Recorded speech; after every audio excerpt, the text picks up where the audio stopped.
Breaking news చూస్తున్నాం. మహబూబ్ నగర్ జిల్లా జడ్చర్ల పట్టణంలో తీవ్ర విషాదం చోటు చేసుకుంది. ఇక ప్రేమ పేరుతో ఒక యువతిపై ఉన్మాదిలా ప్రవర్తించిన ఓ యువకుడు ఆమెను కత్తితో కిరాతకంగా నరికి చంపిన ఘటన స్థానికంగా కలకలం రేపింది. ఇక జడ్చర్ల పట్టణం నిమ్మబావి గడ్డకు చెందిన వైష్ణవి అనే యువతిని తేజ అనే యువకుడు గత 2 ఏళ్లుగా ప్రేమిస్తున్నాను అంటూ వేధిస్తున్నాడు. అయితే ఇటీవల వైష్ణవికి మరొకరితో నిశ్చితార్థం కావడంతో తేజ ఆమెపై తీవ్ర కక్ష పెంచుకున్నాడు. ఈ క్రమంలోనే శనివారం ఆమె ఇంటి సమీపంలో మాటు వేసి మరీ నిందితుడు వైష్ణవిపై కత్తితో విచక్షణారహితంగా దాడి చేశాడు. ఇక యువతి ప్రతిఘటించినప్పటికీ తేజ ఆమె గొంతు కోయడంతో తీవ్ర రక్తస్రావమై వైష్ణవి అక్కడికక్కడే ప్రాణాలు కోల్పోయింది.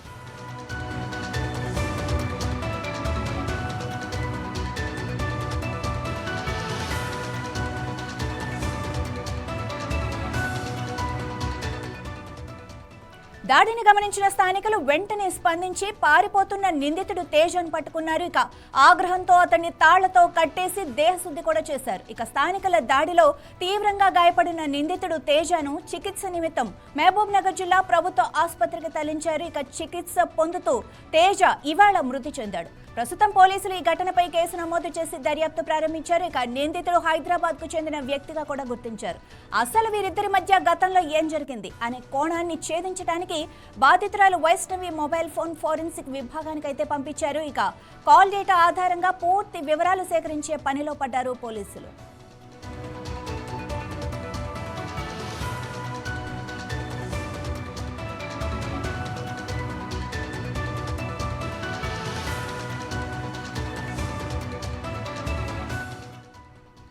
ఇక ఇదే విషయానికి సంబంధించి మరింత సమాచారం మా ప్రతినిధి రాజ్ కుమార్ అందిస్తారు. రాజ్ కుమార్, చెప్పండి, అసలు ఏం జరిగింది, ఎందుకు ఇంత ఘాతుకానికి పాల్పడ్డాడు? రైట్ మాధవి, మధ్యలో మనం చూస్తున్నాం 2 తెలుగు రాష్ట్రాల్లో చాలా సంఘటనలు జరుగుతున్నాయి. మనం చూస్తున్నాం ప్రేమ పేరుతో ఉన్మాదులు రెచ్చిపోతున్నారు. తమను ప్రేమించలేదని వేరే వాళ్ళను ప్రేమించారని, లేదా వేరే వాళ్ళని పెళ్లి చేసుకుంటున్నారని, లేదా నా ప్రేమను తిరస్కరించారని చాలా మంది ఈ మధ్యలో యూత్ అంతా కూడా ఈ ఘాతకానికి పాల్పడుతున్నారు. ప్రతిరోజు ఏదో ఒక జిల్లాలో గాని మండలంలో గాని ఈ సంఘటనలు చోటు చేసుకుంటున్నాయి. ఈ లేటెస్ట్ గా నిన్న జరిగిన సంఘటన మహబూబ్నగర్ జిల్లా జడ్చర్ల సమీపంలోని ఒక నిమ్మబావిగడ్డ ఎర్రసత్యం కాలనీ ప్రాంతానికి చెందిన వైష్ణవి. ఈమె ఆల్రెడీ ఒక ఎస్వికేఎం పాఠశాలలో, అంటే గురుకుల పాఠశాలలో రిసెప్షనిస్ట్ గా పనిచేస్తా ఉంది. హైదరాబాద్ లో ఉంటున్న తేజ 2 ఏళ్ల నుంచి ఈమెకు పరిచయం. సో ఈ పరిచయ కార్యక్రమం కాస్త ప్రేమగా వన్ సైడ్ లవ్ గా మనం చూస్తున్నాం. ఈ అబ్బాయి తేజ ఆమెను ప్రేమించాలని చాలా సార్లు వేధించాడు, కానీ ఆమె తిరస్కరించింది. ఈ నేపథ్యంలోనే రీసెంట్ గా ఆమెకు ఒక మ్యారేజ్ ప్రపోజల్ కూడా వచ్చింది. ఆ పెళ్లి కూడా నిశ్చయం అయింది. సో ఈ సమాచారం అందుకున్న వ్యక్తి, నా ప్రేమను తిరస్కరించిన ఈమె వైష్ణవి వేరే అతన్ని పెళ్లి చేసుకుంటుంది అనే ఒక అక్కస్తో, ఒక కోపంతో, ఒక ఆగ్రహంతో, నాకు దక్కనిదిగా వేరే వారికి ఎవరికి దక్కద్దు అనే కోపంతో ఈ వ్యక్తి, తేజ అనే వ్యక్తి అటాక్ చేయడం జరిగింది. ఆమె స్కూల్ నుంచి, అంటే తన డ్యూటీ ముగించుకొని వస్తా ఉంటే ఆ యొక్క బస్ దిగిన వెంటనే ఎప్పటి నుంచో ప్లాన్ చేసుకున్నాడు. ఆమె ఏ సమయానికి వస్తుంది, ఏ సమయానికి పోతుంది అంత తెలుసు కాబట్టి వెంటనే ఆ కత్తితో గొంతుకాడ లేదా కడుపులో 2 చోట్ల చాలా తీవ్రంగా గాయపరిచిన వెంటనే ఆమె హాస్పిటల్కు తరలించారనే అక్కడ స్థానికులందరూ గమనించారు. కానీ ఇప్పటికే ఆమె మరణించింది. సో ఈ యొక్క రాజ్ కుమార్, అంటే ఈ అమ్మాయిని వేధిస్తూ వచ్చాడా, లేకపోతే సడన్ గా ఈ ఘాతుకానికి పాల్పడ్డాడా? అంటే ఒకవేళ తను వేధిస్తూ ఉంటే ఇంట్లో అమ్మాయి చెప్పిందా, లేదా పోలీసులకు ఏమైనా కంప్లైంట్ ఇచ్చారో ఆల్రెడీ, లేదా?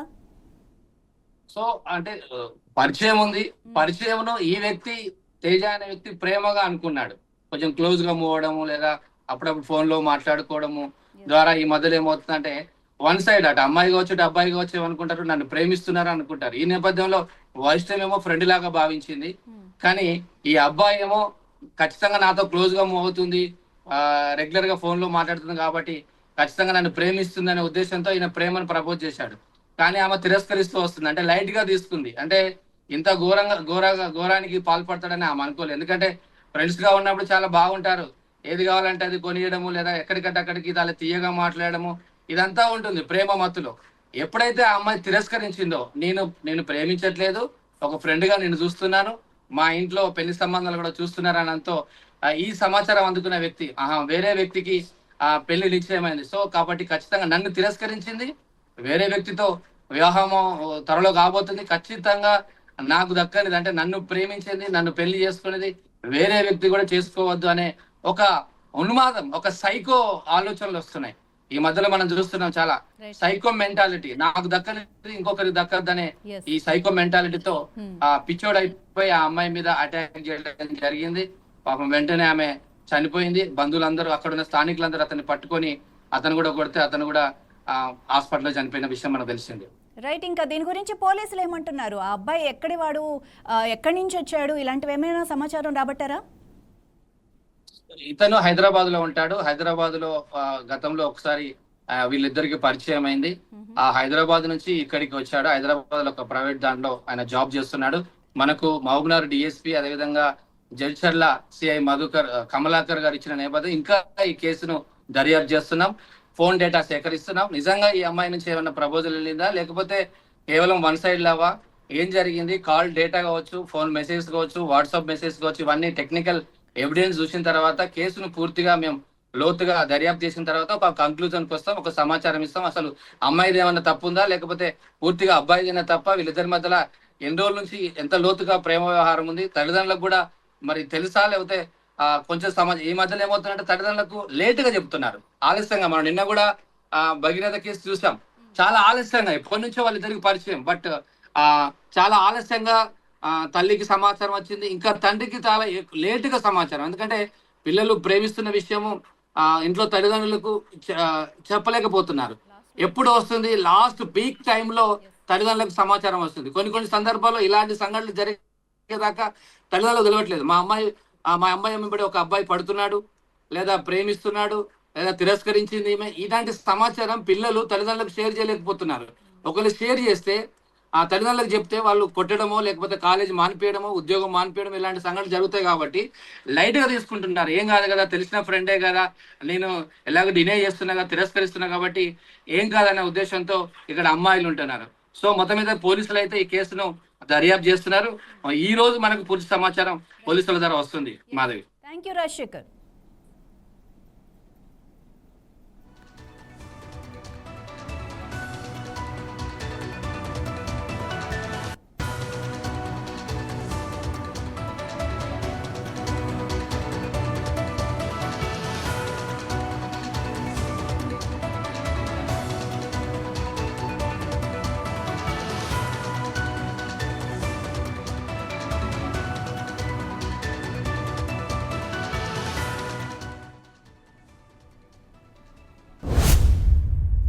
బ్రేకింగ్ న్యూస్ చూస్తున్నాం. నంద్యాల జిల్లాలో ఘోరు రోడ్డు ప్రమాదం జరిగింది. ఇక ఆళ్లగడ్డ సమీపంలో జాతీయ రహదారిపై లారీని జేబీటీ ప్రైవేట్ ట్రావెల్స్ బస్సు ఢీకొట్టింది. ఇక అరుణాచలం నుంచి హైదరాబాద్ వైపు సుమారు 30 మంది ప్రయాణికులతో వెళ్తున్న జై భారత్ ట్రావెల్స్ బస్సు నిదానంగా వెళ్తున్న బొగ్గు లారీని ఓవర్టేక్ చేసే ప్రయత్నంలో అదుపు తప్పి బలంగా ఢీకొట్టినట్లయితే సమాచారం. ఇక ఈ ప్రమాదంలో చిత్తూరు జిల్లా సుగం గ్రామానికి చెందిన ప్రయాణికుడు సుబ్రహ్మణ్యం అక్కడికక్కడే మృతి చెందినట్లుగా తెలుస్తోంది. ఇక సమాచారం అందుకున్న పోలీసులు ఘటనా స్థలానికి చేరుకొని సహాయక చర్యలు చేపట్టారు. ఇక మృతదేహాన్ని ఆళ్లగడ్డ ప్రభుత్వ హాస్పిటల్ కి అయితే తరలించారు. ఘటనపై అయితే పూర్తి వివరాలు ఇంకా తెలియాల్సి ఉంది.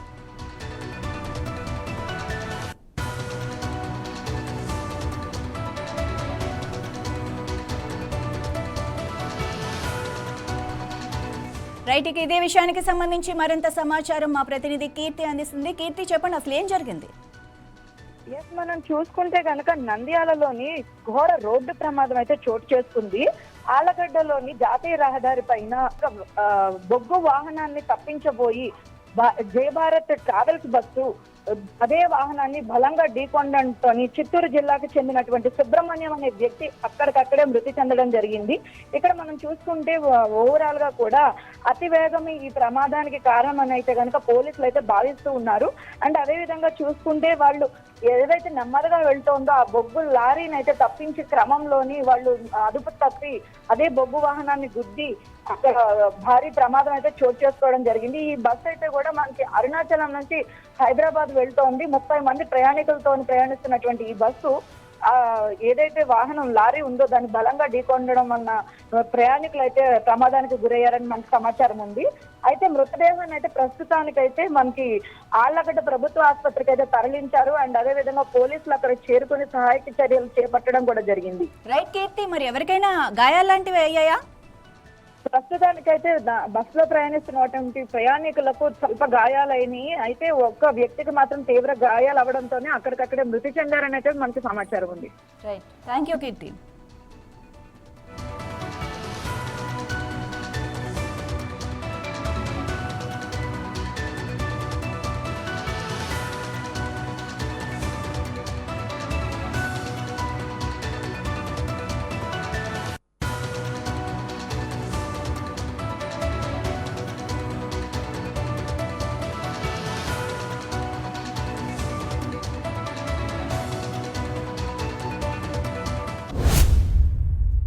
ఇజ్రాయెల్ డిఫెన్స్ ఫోర్సెస్ వైమానిక దాడిలో Hamas military chief Din al Haddad మరణించడం మిడిల్ ఈస్ట్లో తీవ్ర సంచలనంగా మారింది. గత ఏడాది మేలో మహమ్మద్ సినార్ మరణం తర్వాత హమాస్ సైనిక విభాగానికి పగ్గాలు చేపట్టిన హద్దాద్ 2023 అక్టోబర్ 7న ఇజ్రాయెల్పై జరిగిన దాడికి వ్యూహరచన చేసిన చివరి అగ్రశ్రేణి ప్యానెళ్లలో ఒకడు. గతంలో 6 హత్యాయత్నాల నుండి తప్పించుకొని ది గోస్ట్గా పేరొందిన ఇతడు గాజాలో ఇజ్రాయెల్ బందీలను పర్యవేక్షించడమే కాకుండా దాడుల నుండి రక్షణ కోసం వారిని మానవ కవచాలుగా వాడుకునేవాడని ఐడిఎఫ్ తెలిపింది. అమెరికా అధ్యక్షుడు డొనాల్డ్ ట్రంప్ నేతృత్వంలోని అక్టోబర్ 2025 శాంతి ఒప్పందాన్ని వ్యతిరేకిస్తూ ఇజ్రాయెల్పై మరిన్ని దాడులకు ప్రణాళికలు రచిస్తున్నాడన్న పక్కా ఇంటెలిజెన్స్ సమాచారంతో గాజా సిటీలోని అల్ రిమాల్ పరిసరాల్లోని ఒక భవనం, వాహనంపై ఇజ్రాయెల్ యుద్ధ విమానాలు 3 దాడులు చేశాయి. ఈ వైమానిక దాడిలో హద్దాద్తో పాటు అతని భార్య, కుమార్తె సహా మొత్తం 7గురు మరణించినట్లు పాలస్తీనా రెడ్ క్రాస్ అధికారులు ధృవీకరించగా శనివారం అల్ అక్సా మసీదులో వారి అంత్యక్రియలు జరిగాయి. ఈ అత్యంత కీలక నేత మరణాన్ని హమాస్ కూడా అంగీకరించగా దీనితో హమాస్ మిలిటరీ నెట్వర్క్ పూర్తిగా కుప్పకూలిందని రక్షణ రంగ నిపుణులు విశ్లేషిస్తున్నారు.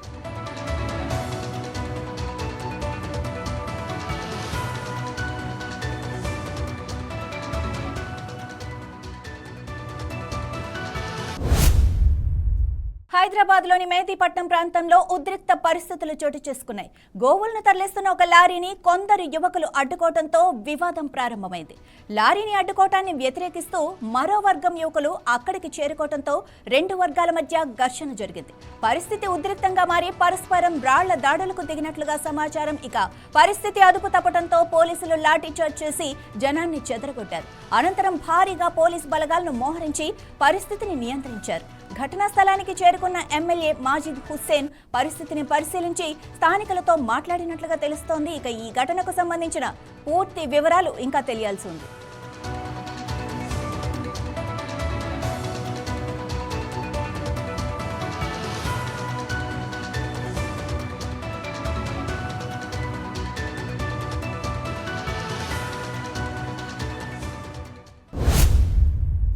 కేంద్ర ప్రభుత్వం మళ్లీ సీఎన్జీ ధరలను పెంచింది. ప్రస్తుతం కేజీ సీఎన్జీపై ₹1 పెంపు చేసింది.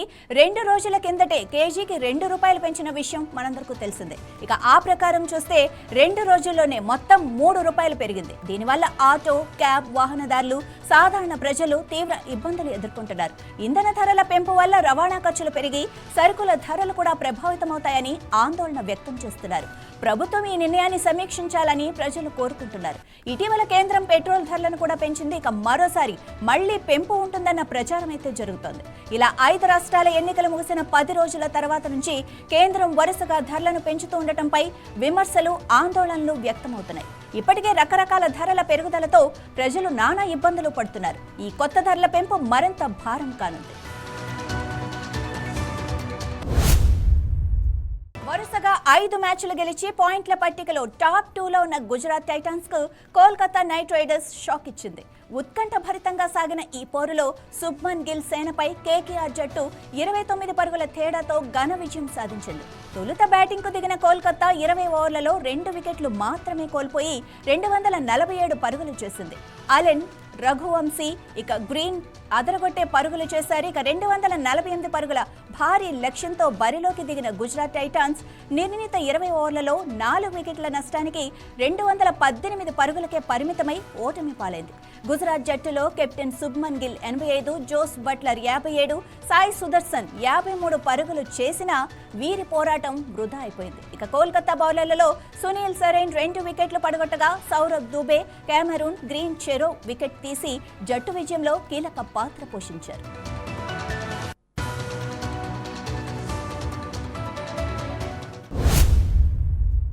తమిళనాడు ఎన్నికల ఫలితాల అనంతరం డీఎంకే చీఫ్ ఎంకే స్టాలిన్ను కలవటంపై చెలరేగిన విమర్శలపై సూపర్ స్టార్ రజనీకాంత్ స్పందించారు.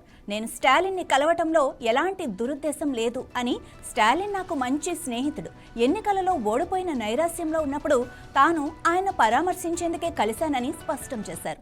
తమ స్నేహం రాజకీయాలకు అతీతమైనదని, ఎన్నికల్లో ఆయన ఓడిపోవటం బాధ కలిగించిందని ఓ సమావేశంలో తెలిపారు. రజనీకాంత్ అనవసరంగా ఇతర విషయాల గురించి మాట్లాడే చవకబారు, నీచమైన వ్యక్తి కాదని స్పష్టం చేశారు. విజయ్ని సీఎం కాకుండా అడ్డుకోవాలని నేను చూడలేదు అని, అలాంటి నీచ రాజకీయాలు నేను చేయనని రజనీకాంత్ స్పష్టం చేశారు. రాజకీయాలతో నాకు ఎలాంటి సంబంధము లేదు అన్నారు. కమల్ హాసన్ సీఎం అయితే అసూయపడతానని, విజయ్ నాకు సమవుజ్జి అనుకోవటం లేదు అని పేర్కొన్నారు.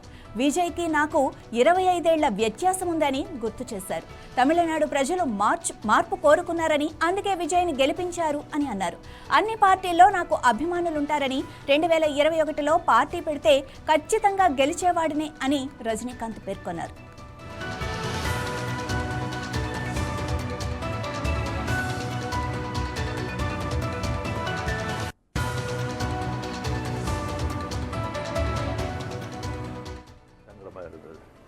அதுக்காக ஒரு நண்பனுங்கிற முறையில், நட்பு முறையில் அவரை போய் நான் பார்த்தேன்.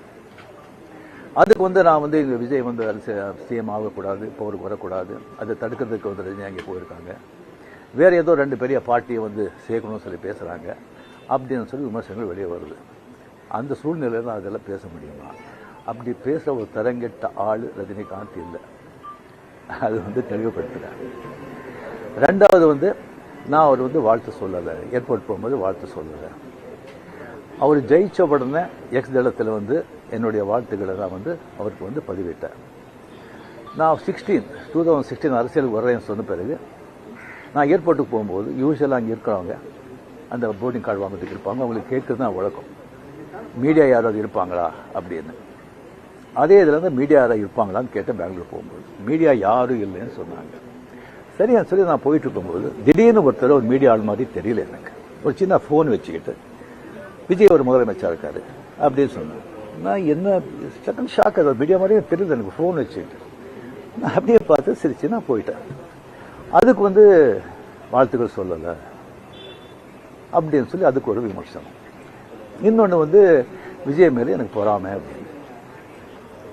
நான் அரசியல் இல்லை, அரசியல் நான் இல்லைன்னு சொல்லி విలగి ఆచి அரசியல் ఇల్లాదు. ఇదే విషయానికి సంబంధించి మరింత సమాచారం మా ప్రతినిధి కీర్తి అందిస్తారు. కీర్తి, అసలు ఇప్పుడు ఈ టైంలో అంటే ఎన్నికలు జరిగి చాలా రోజులు గడిచి ఆల్రెడీ విజయ్ సీఎం అయిపోయి పార్టీ కూడా అంటే సభలు కూడా జరిగిపోతున్నాయి, ఆల్రెడీ అందరినీ ఎన్నుకుంటున్నారు, అంటే మినిస్టర్స్ కూడా ఎంపిక అవుతున్నారు. సో ఈ టైంలో రజనీకాంత్ స్టాలిన్ని కలవటానికి వెనుక ఉన్న రీజన్ ఏంటి, ఎలా చూడాలి దీన్ని? ఎస్ మాధవి, మనం చూసుకుంటే కనుక మే 4వ తారీఖున తమిళనాడులోని ఫలితాలు విడుదలైన మరుక్షణం, అంటే ఫలితాలు విడుదలైన మరుసటి రోజున super star Rajinikanth DMK party అధినేత అయినటువంటి స్టాలిన్ని కలవడం జరిగింది.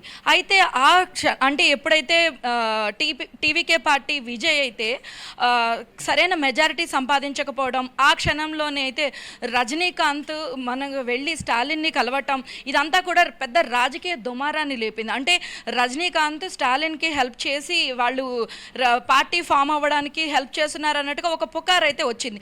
సో దీని మీద ఇది మనకి తమిళనాడులో ఒక పెద్ద చర్చనీయాంశంగా కూడా మారింది. సో దీని మీద సూపర్ స్టార్ రజనీకాంత్ తాజాగా అయితే స్పందించడం కూడా జరిగింది. సో ఆయన స్పందిస్తూ ఏమన్నారంటే, రజనీకాంత్ ఇటువంటి నీచ రాజకీయాలు చేసే మనిషిని కాదు, నాకు విజయ్ కూడా సమవుజ్జి కూడా కాదు, ఎందుకంటే విజయ్కి నాకు 25 ఏళ్ల వ్యత్యాసం ఉంది. సో అతను సీఎం అయితే నేను అసూయపడే అంత అవకాశం కూడా లేదు. నేను కేవలం డిఎంకే పార్టీ అధినేత అయినటువంటి స్టాలిన్ నాకు మంచి స్నేహితుడు, మాది రాజకీయాలకు అతీతమైనటువంటి స్నేహం, అందువలన అతను ఎన్నికల్లో ఓడిపోయిన సందర్భంగా అతన్ని పరామర్శించడం కోసం మాత్రమే నేను కలిశాను, కానీ ఇక్కడ ఎటువంటి రాజకీయానికి సంబంధించినటువంటి అంశం లేదు అని చెప్పి కూడా ఆయన స్పష్టం చేయడం జరిగింది. ఇప్పుడు విజయ్ తమిళ ప్రజలు ముఖ్యంగా ఇక్కడ ఏంటంటే మార్పును కోరుకున్నారు కాబట్టి వాళ్ళు విజయ్ను సీఎంగా ఎన్నుకున్నారు. దీంట్లో నేను అసూయపడ్డానికి చేయడానికి కానీ విజయ్ని సీఎం కాకుండా ఆపడానికి కానీ చేసేది ఏమీ లేదని కూడా ఆయన స్పష్టం చేయడం కూడా జరిగింది. ఒకవేళ కమల్ హాసన్ సీఎం అయ్యుంటే నేను అసూయ పడేవాడినేమో కానీ ఇక్కడ విజయ్ సీఎం అయితే అసూయ పడేవాడిని కాదు అంటూ కూడా ఆయన తనదైన స్టైల్లో మళ్ళీ ఒకసారి వివరణ ఇవ్వడం జరిగింది. తను కంప్లీట్గా రజనీకాంత్ కంప్లీట్గా రాజకీయాలకు దూరం అని చెప్పి, ఒకవేళ నేను పార్టీ పెట్టి నేను కనుక పోటీ చేస్తుంటే ఖచ్చితంగా గెలిచేవాడిని అని చెప్పేసి రజనీకాంత్ స్పష్టం చేయడం కూడా జరిగింది. రైట్ కీర్తి, అంటే ఇంతకుముందు ఓడిపోయిన ఎక్స్సీఎంని రజనీకాంత్ కలిసిన సందర్భాలు చాలా తక్కువ కదా, ఇప్పుడు ఈ కలయిక నిజంగా స్నేహం కోసమేనా? మనం చూసుకుంటే కనుక డిఎంకే పార్టీకి డిఎంకే పార్టీ అధినేత అయినటువంటి స్టాలిన్కి అండ్ అదేవిధంగా రజనీకాంత్కి పూర్వ స్నేహం ఉందన్న విషయం మనకి తమిళ ప్రజలందరికీ తెలిసిందే. కాబట్టి కేవలం ఆ స్నేహపూర్వకంగానే కలిసానే తప్ప ఇక్కడ ఎటువంటి రాజకీయ కోణం లేదు అని కూడా ఆయన స్పష్టంగా చెప్తూ ఉన్నారు. రైట్, థ్యాంక్ యూ కీర్తి.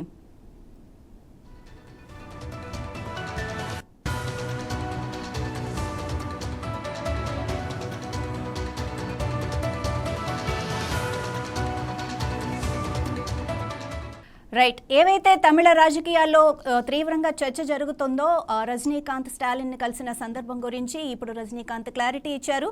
నేను నీచ రాజకీయాలు చేయను, కేవలం స్నేహితుడిగా పలకరించడానికి మాత్రమే, అంటే ఓడిపోయిన నైరాస్యంలో ఉన్న స్టాలిన్ని కేవలం పలకరించడానికి మాత్రమే కలిసాను తప్ప ఇందులో ఎలాంటి రాజకీయాలను జోడించొద్దు అని చెప్పి క్లారిటీ ఇచ్చారు. ఇక విజయ్ మీద నాకు ఎలాంటి అసూయ లేదు, ఎందుకంటే విజయ్కి నాకు చాలా వ్యత్యాసం ఉంది, ఏజ్లో 25 years గ్యాప్ ఉంది. సో తాను సీఎం అయితే నాకు ఎలాంటి అసూయ లేదు, ఎలాంటి రాజకీయాలు కూడా లేవు. ఒకవేళ కమల్ హాసన్ సీఎం అయ్యి ఉంటే మేబీ నేను అసూయ పడేవాడినేమో అంటూ చమత్కరించడం కూడా జరిగింది. సో ఇది ఇప్పటి వరకున్న అప్డేట్స్.